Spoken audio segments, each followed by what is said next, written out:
Mystery-like flu disease X is being investigated. It's killed 79 people. There's different reports, actually. Some reports indicate more than 200 people have died in Congo, in the Democratic Republic of Congo, the DRC. Nobody knows what this disease is. It might be a filovirus. It might be one of these hemorrhagic diseases. It might be a coronavirus. It could be the first real big incidence of a brand new flu, presumably a mutated bird flu. What we do know is that it's mostly killing young people, which is what the bird flu did back in 1918. It hit young people harder than it hit old people. And so nobody knows. Presumably within the next 48 hours, the world will know, because you've got some of the top virologists in the world have headed over to Congo, to Kinshasa, the capital of DRC, and where they're, several, 40 some odd of these people died in the hospital. The thing that makes it seem that it's probably not flu is that people are experiencing and dying of severe anemia. So whatever this disease is, it's destroying red blood cells, and flu doesn't do that. So, and to the best of my knowledge, coronaviruses don't do that either. This may well be an airborne, it's possible that Ebola, for example, has now mutated and gone airborne. And if so, this is really bad news. Meanwhile, Dr. Peter Hotez, who was a regular on CNN and MSNBC and News Nation and whatnot for much of 2020 during the pandemic, kind of a go-to guy, warns that there are now 10 viruses floating around in the United States.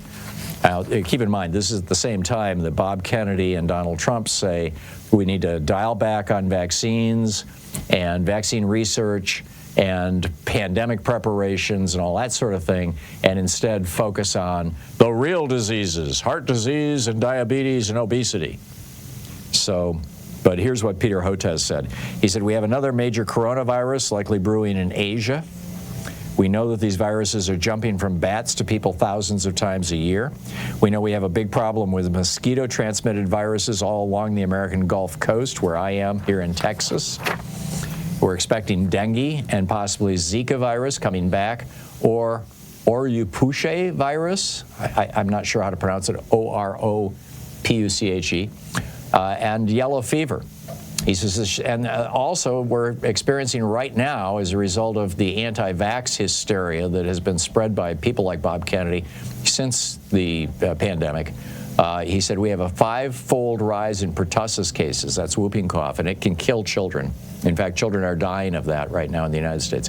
A 500% increase in pertussis cases, 15 different separate measles outbreaks in the United States this year, and we have polio that's been found in the wastewater in New York State.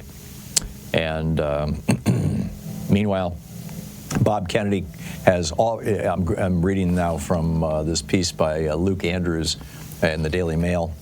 Kennedy has already vowed to slash research spending on infectious diseases and instead reapportion the funds to solving the nation's chronic disease epidemic with rising cases of heart disease, cancer, diabetes, and obesity. Right. Just wonderful. Just wonderful. At the time that we've got, I mean, part of this has to do with 6 billion people on planet Earth, right? Or 7 billion people, I guess we're up to now. And as a result of our ongoing population explosion, there was only 1 billion people on planet Earth in 1800 when Jefferson was elected president. That was when we hit our first billion. We hit our second billion in like 1930, I think it was. And now we're at 7 billion, and the world was well populated when Franklin Roosevelt became president. So at the time that we're seeing these infectious diseases now popping up, jumping from animals to humans and all that kind of thing, we now apparently are going to get a government that says, infectious diseases, no big deal. In fact, Trump's proposal for the head of the FDA is a guy who believes in herd immunity. Yeah, let's all get sick. You're listening to the Thom Hartmann Program. Call 202-808-9925.